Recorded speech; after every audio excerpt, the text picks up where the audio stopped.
Share ko lang yung paraan paano i-test yung spark plug. Sa mga spark plug pala, merong tinatawag na may resistor sa gitna. Yan, lalo na yung may mga R. Yan, tulad nitong Denso, meron siyang R. So, ang susukatin natin sa kanya yung resistance.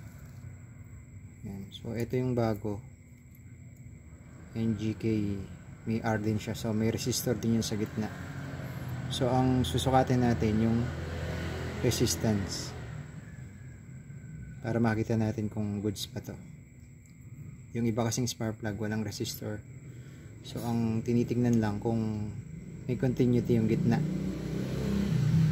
So, kung walang continuity yung gitna, may problema yung spark plug na yun. Pero ito, resistance yung sinusukat dito.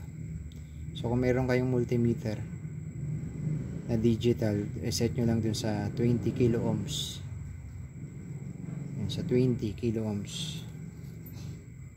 Yan, so, ito, tatapat nyo lang yung isang test probe dito sa dulo, tapos dun sa gitna.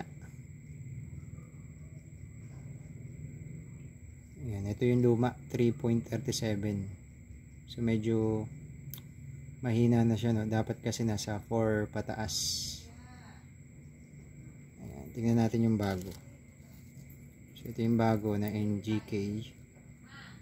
Yan, tapat yung isang test probe dito sa ibabaw ng spark plug, tapos sa gitna. Yan, 4.37, 4.50. Ayan, so okay yung spark plug na ito. Ayan, so yun, ito kasi yung bago.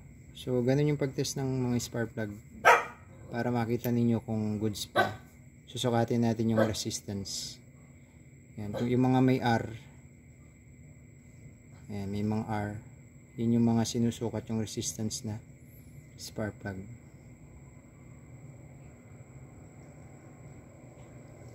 Yan, sana nakatulong sa inyo.